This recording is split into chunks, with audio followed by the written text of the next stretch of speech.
जीवन को आदर्श ही कर दो, जीवन को आदर्श ही कर दो, सबका सब संकल्प बना लें, आओ नूतन वर्ष मंगा लें।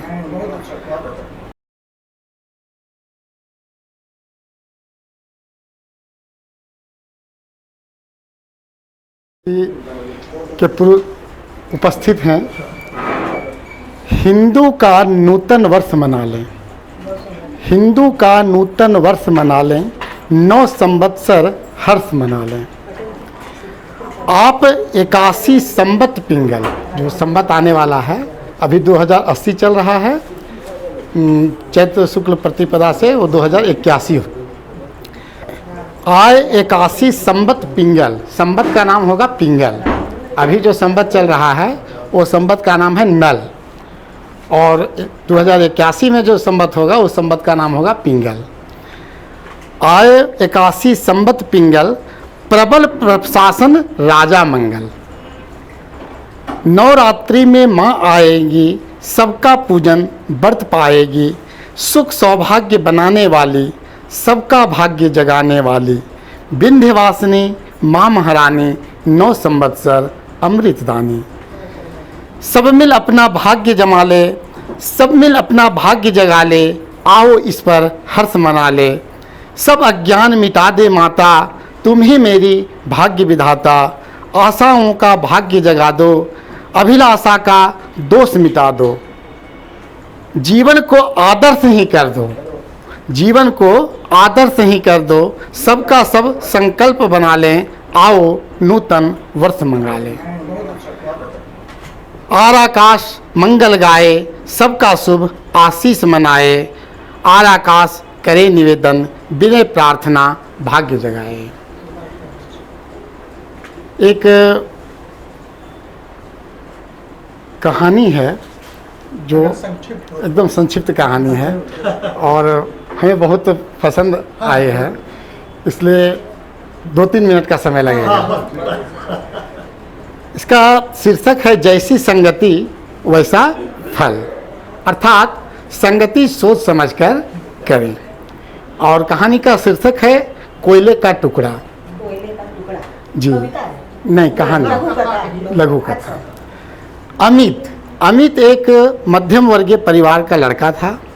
वह बचपन से ही बड़ा आज्ञाकारी और मेहनती छात्र था, लेकिन जब से उसने कॉलेज में दाखिला लिया था उसका व्यवहार बदलने लगा था। अब न तो वो पहले की तरह मेहनत करता और न ही अपने माँ बाप की सुनता, यहाँ तक कि वह घर वालों से झूठ बोलकर पैसे भी लेने लगा था। उसका बदला हुआ आचरण सभी के लिए चिंता का विषय था।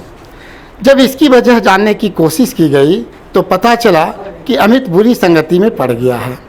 कॉलेज में उसके कुछ ऐसे मित्र बन गए जो फिजूल खर्ची करने, सिनेमा देखने और धूम्रपान करने के आदी हो गए हैं। पता चलते ही सभी ने अमित को ऐसी दोस्ती छोड़ पढ़ाई लिखाई पर ध्यान देने को कहा, पर अमित का इन बातों से कोई असर नहीं पड़ता था। उसका बस एक ही जवाब होता, मुझे अच्छे बुरे की समझ है, मैं भले ही लड़कों के साथ रहता हूँ पर मुझ पर उनका कोई असर नहीं होता। दिन ऐसे ही बीतने गए और धीरे धीरे परीक्षा के दिन आ गए। अमित ने परीक्षा से ठीक पहले कुछ मेहनत की पर वो पर्याप्त नहीं थी। वह एक विषय में फेल हो गया।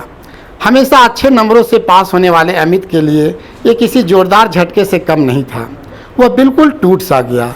अब न तो वह घर से निकलता और न ही किसी से बात करता, बस दिन रात अपने कमरे में पड़े कुछ सोचता रहता। उसकी यह स्थिति देख परिवारजन और भी चिंता में पड़ गए। सभी ने उसे पिछला रिजल्ट भूल जाने, आगे से मेहनत करने की सलाह दी, पर अमित की तो मानो सांप सूंघ चुका था। फेल होने के दुख से वह उबर नहीं पा रहा था। जब से ये बात अमित के पिछले स्कूल के प्रिंसिपल को पता चली तो उन्हें यकीन नहीं हुआ। जो लड़का हमेशा टॉपर रहा है स्कूल का, उसका अचानक ये गति देख के वो विस्मित हो जाते हैं। अमित उनके प्रिय छात्रों में से एक था और उसकी यह स्थिति जान उन्हें बहुत दुख हुआ। उन्होंने निश्चय किया कि वह अमित को इस स्थिति से जरूर निकालेंगे।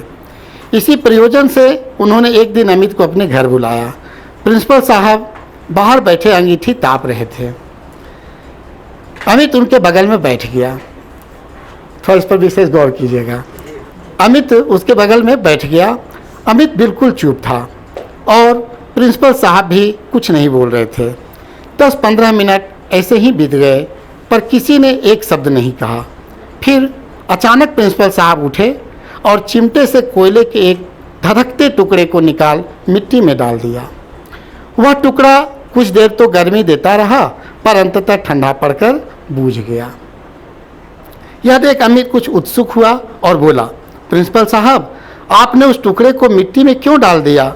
ऐसे तो वह बेकार हो गया। अगर आप उसे अंगीठी में ही रहने देते तो अन्य टुकड़ों की तरह वो भी गर्मी देने के काम आता। प्रिंसिपल साहब मुस्कुराए और बोले, बेटा, कुछ देर अंगीठी में बाहर रहने से वह टुकड़ा बेकार नहीं हुआ। लो, मैं उसे दोबारा अंगीठी में डाल देता हूँ।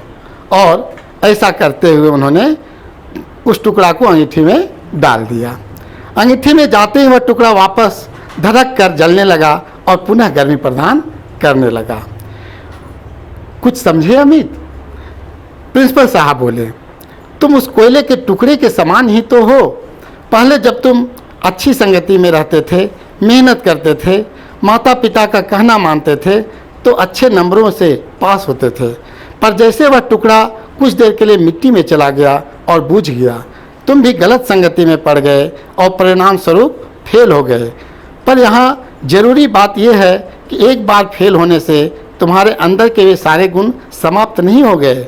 जैसे कोयले का वो टुकड़ा कुछ देर मिट्टी में पड़े होने के बावजूद बेकार नहीं हुआ और अंगीठी में वापस डालने पर धड़क कर जल उठा, ठीक उसी तरह तुम भी वापस अच्छी संगति में जाकर मेहनत कर एक बार फिर मेधावी छात्रों की श्रेणी में आ सकते हो। याद रखो, मनुष्य ईश्वर की बनाई सर्वश्रेष्ठ कृति है। उसके अंदर बड़ी से बड़ी हार को भी जीत में बदलने की ताकत है। उस ताकत को पहचानो, उसकी दी हुई असीम शक्तियों का प्रयोग करो और इस जीवन को सार्थक बनाओ।